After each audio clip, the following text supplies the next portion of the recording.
Hello there, another long hiatus between videos. Just had so much on, like obviously work, childcare, but also I'm selling my house at the minute, so I've had an offer in, so it's taken a lot to do because I've obviously got to look for somewhere else now. But I've got a free weekend. The weather isn't great here in Salford this weekend. It's actually quite wet, so I'm going to confine myself to the shed doing spannery type of works. So what am I going to do? Well, the first job is I'm going to do the, oh god, I can't think what I'm doing. It's the timing chain, not timing chain, the cam chain tension adjustment. It's actually quite a simple job. It's actually under there. There's the adjuster, and it's literally a case of slackening off the lock nut,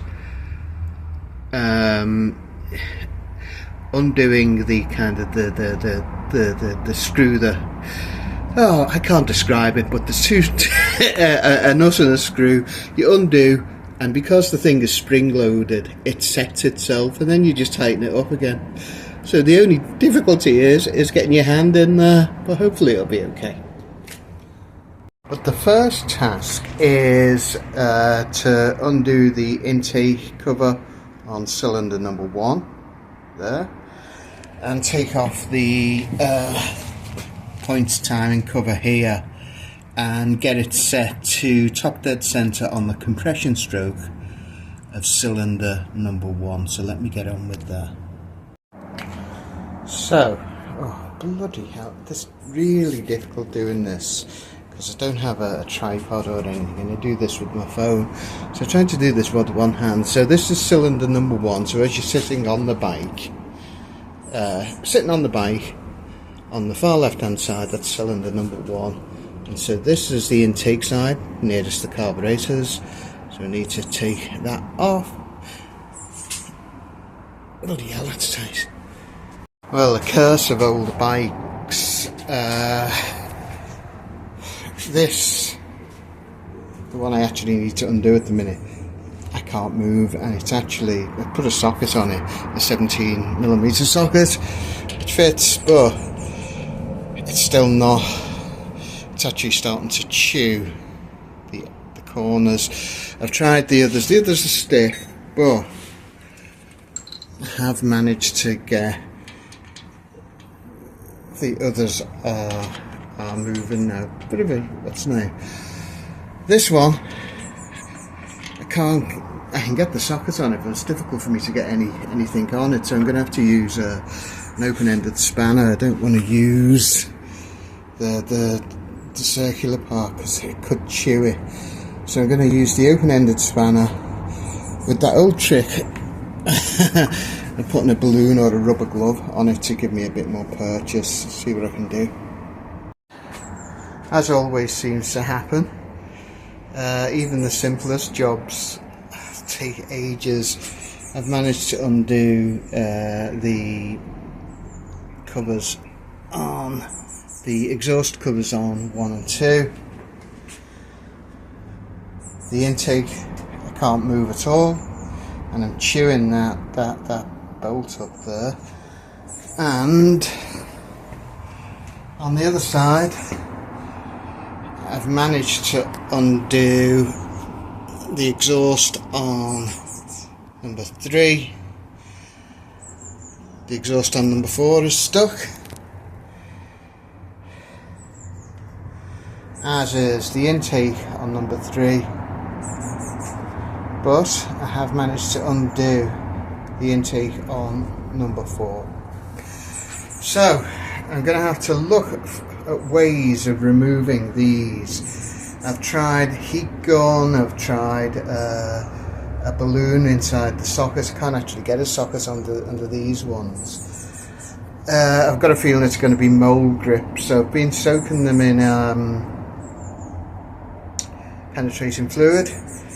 I'm hoping I can get them off without taking the cover, the rock cover off.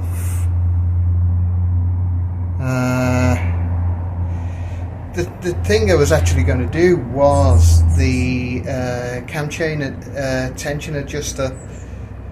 Now I'd need to take that off to do that, but I'm wondering if I can still do it if I get the, because it needs to be on compression stroke on cylinder number 1. So if I can use, because I can get the intake valve, get to it here, I wonder if I can rotate the engine until this one is solid on top dead center, and I assume that will mean that automatically that cylinder number 1 is on the compression stroke. But I think I'm going to consult Facebook. There's a lady on Facebook who's expert on all these things, I'll ask her. Right, well, I'm going to give up, well, for the day at least. I've been on this most of the day. I've got 4 out of the 8 covers removed, but 4 are still stuck solid, and they're getting chewed up. I'm using sockets, but still not doing anything. It's not moved them, soaking them in penetrating oil. But God knows what I'm going to do. One suggestion would be to obviously I'm going to have to sacrifice these 4 bolts, because it's going to be more drastic measures to get them off. Maybe a chisel and a hammer. I don't know. I don't particularly want to do that. I was wondering if there's someone with some specialist knowledge about how to get these off more easily. It doesn't help that you can't really get a socket under there. Ah, God. One of these days, because put the kibosh on everything I wanted to do, because I was going to do the cam chain tension adjustment and do the tappet clearances, which obviously I need to be able to get everything to do, and I can't do it. I did go on Facebook and explain my dilemma and asked for people's help. And as usual, people just don't read the question. All I got was people saying, "Oh yeah, you need a 6-point socket on there." Yeah, I've been using a 6-point socket on it, and I even put it in the post of people just like and completely ignoring the question I've asked. Asking a question of answering a question of their own making, really. So sometimes these things are more frustrating than anything else. You just bloody read the question. But oh God, what a day. Anyway, I'm fed up now. I'm going to pack it in for the day. I'll see you soon. Well, not so fast. I actually went out there back into my shed, and I managed to get 2 more of the Tappet covers off. So I've only got 1 more to do. It's on the exhaust port of cylinder number 4, and God knows what's going to happen to it. So like I said, it's now, well, it's about 4 p.m. in the afternoon. I've been on this all day trying to take 8 bloody screws out. This is the thing with doing kind of restorations or recommissionings. You spend more time trying to unfasten fastenings that have seized.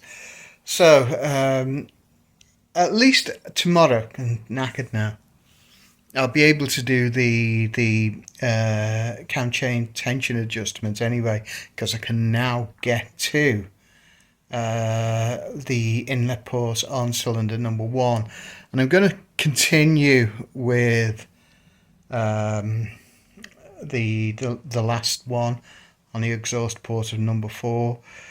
God knows what I'm going to do, but I'll think of something. So I'm just going to keep spraying it with penetrating oil throughout the evening, and hopefully something will happen by tomorrow. Anyway, this is what it's like. Welcome to the world of like kind of bike restorations. Okay, see you soon. Bye bye.